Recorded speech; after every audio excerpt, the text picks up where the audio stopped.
Hello guys, welcome back to my another video. আজকে কোনো skin care না, আজকে তোমাদের সাথে আমি একটা ছোট্ট মিনি ব্লগ শেয়ার করব। আজ আমি কাকিদের ছাদে চলে এসেছিলাম, কারণ কাকি আজকে উনুনে রান্না করছিল। তো এইটা দেখার জন্যই কিন্তু আমি ছাদে চলে এসেছিলাম। আর আজকে রান্নাটা কি হচ্ছে জানো? লোটে মাছ।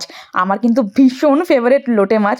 তাই আমি কাকিদের ছাদে কিন্তু তাড়াতাড়ি করে চলে এসেছিলাম। আর আমার না উনুনের রান্না খেতে ভীষণ ভালো লাগে। আমার ছোটবেলার কথা খুবই মনে পড়ে যায়, কারণ আমি যখন ছোট ছিলাম আমাদের বাড়িতে কিন্তু তখন উনুনেই রান্না হতো।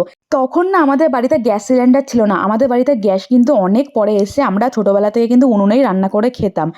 এই উনুনের রান্না না আমি অনেক মিস করি, একটা নস্টালজিয়া নস্টালজিয়া ফিল আসে যখন কাকি উনুনে রান্না করে। তো এই জন্যই কিন্তু আমি দেখতে চলে এসেছিলাম। আমার কিন্তু মেন মোটিভটা ছিল লোটে মাছ খাওয়া, এই জন্যই কিন্তু আমি পাশে এসে বসেছিলাম।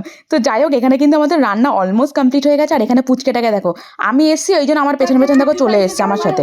মজা করতে করতে আমাদের রান্না কিন্তু কমপ্লিট হয়ে গেছে। এবার কাকি আমাকে একটু টেস্ট করতে দিয়েছিল, খেতে জাস্ট অসাম হয়েছিল। তোমাদের কি বলবো, লোটে মাছ আমাকে যেভাবে দেবে আমি সেইভাবেই খেয়ে নেবো। তো আজকের ভিডিওটা এখানেই এন্ড করছি, তোমাদের কেমন লাগলো অবশ্যই জানিও।